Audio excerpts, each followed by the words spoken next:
I got back a day early from my trip. Gut feeling, couldn't shake it. And the second I pulled up the gravel drive, I knew something was off. Lights were out. Not just house lights. Barn, workshop, even the motion sensors I set to stay on 24/7. Dead quiet. And then I saw her, Cheryl Dawson, head of the Sierra Ridge HOA, squatting by my main power panel in a ridiculous blue vest, muttering to herself with a pair of damn wire cutters in her hand. I yelled, instinct, not rage, "You have no authority to touch that!" And before I could even blink, she dropped the cutters, pulled out her phone and screamed into it. 911! I'm being attacked! He's got a weapon! I had my truck key in one hand and my phone in the other. No weapon. But she was already playing the victim. And that was just the beginning. Name's Jack Madsen. I'm 57, former Marine, now full-time ranch owner out in Lone Creek, Montana country. Built this land with my wife Claire over 15 years. Barns, pasture, one rickety workshop that still smells like my dad's old pipe tobacco. And here's the thing. My ranch has never, not once, been part of the damn HOA. Cheryl, though, she lives half a mile away in Sierra Ridge, a neighborhood with matching mailboxes, golf cart patrols, and folks who pretend to wave but never look you in the eye. She came around polite at first. Clipboard, pearls, fake smile. Wanted me to voluntarily join her HOA. Said I'd benefit from shared pest control and monthly inspections. I said no. Firm, but kind. Thought that'd be the end of it. But she kept coming. Flyers taped to my fence. Emails I never signed up for. And then strangers started appearing. Some guy in slacks walking through my goat pasture, taking photos of my fence like he was with the county. Turned out, Cheryl had sent her own inspector, called my fence a hazard, called my goats hostile, claimed my rooster was violating noise ordinances. Thing is, none of it applied, because again, I'm not in her HOA. Claire begged me to ignore her. Take a break. So I did. Fishing trip, 3 days, just me and the lake. I left my neighbor Roy Ellis in charge of keeping an eye on things. He's 70-something, old school, hates drama, owns more cows than I own socks. He agreed, said Cheryl wouldn't dare try anything serious. She did. I came back early, around dusk. Something felt wrong. Gate wasn't latched right. No trespassing sign? Torn off. When I saw Cheryl crouched by the power box, cutting through wires like she was pruning roses, I damn near lost it. But I didn't touch her, didn't get close, just pulled my phone and started recording. That's when she called 911 and played her little help me theater, said I had a weapon. Cops showed up, lights flashing, gravel crunching. I kept my hands up, calm, and then, bang! Door slammed inside my workshop. Deputies froze. One went after the sound, the other kept Cheryl from fainting. A guy in camo stepped out, grease-stained jeans, bag full of my tools, claimed he thought the place was abandoned. Cops cuffed him. He panicked, said Cheryl told him I'd be out of town, offered him $500 to grab some equipment and make it quick. Cheryl turned ghost white, claimed she didn't know him. Cops weren't buying it. I showed them my camera footage.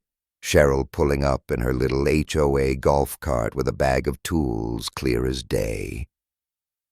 And that should have been the end, right? Nope. 3 days later, Roy shows up with a flyer. Community vote. Remove dangerous neighbor. Big old picture of me, taken from God knows where. Cheryl was calling me unstable. Claimed the sheriff only let me off 'cause I'm a vet. Said I threatened her with a weapon. Thing is, in a town like ours, quiet, rural, where folks believe what they hear at the diner or church, those lies stick. I wasn't going to let it slide. I shaved, put on a clean shirt, and walked straight into the Sierra Ridge HOA meeting. Cheryl was up front, slideshow and everything, saying folks like me didn't belong. I walked up, plugged my phone into the projector, showed everything. Cheryl cutting my power, her hired thief breaking into my workshop, her fake 911 call. The room went dead quiet. An old lady stood up and said, "You told us he waved a weapon." Another guy shouted, "You hired someone to rob him." Cheryl stammered. I didn't gloat. I just unplugged my phone and said, "Use your heads, use your hearts." Then I walked out. Thought it was over. I was wrong. That night someone cut my gate clean through. Goats loose. Cow halfway to the woods. Laminated note left behind. "You were warned. HOA will take action." No signature, but I knew Cheryl wasn't alone anymore. I filed a police report, reinforced the gate, bought trail cams, new locks, better chains, set up backups of my camera feeds, USB, cloud, even a burner phone hidden in the shed. I sat on my porch all night with my old hunting rifle on my lap, not to use, just to be seen. Then came the break-in. Again. House ransacked, TV gone, power tools missing, windows shattered, same type of stuff as before. This wasn't theft, it was strategic. And then, one frame from my trail cam caught a guy in a Sierra Ridge HOA polo cutting my chain. Kyle Dawson, Cheryl's nephew, muscle in a HOA uniform. 2 days later, Cheryl pulled up with Kyle and another man in a fake county utility vest, claimed they were there for a safety inspection. The man had fake paperwork. They cut my power again. Generator disabled. Whole ranch went dark. Cheryl smiled like she'd just won the lottery. "You could have just joined the HOA, Jack." She left me standing there in the dark with the smell of diesel and betrayal. I called the utility company. They had no record of any visit. The guy, imposter, Rick Davis, fired 2 years ago for misconduct. Cheryl had faked an entire emergency clause, used county seals, and impersonated an official.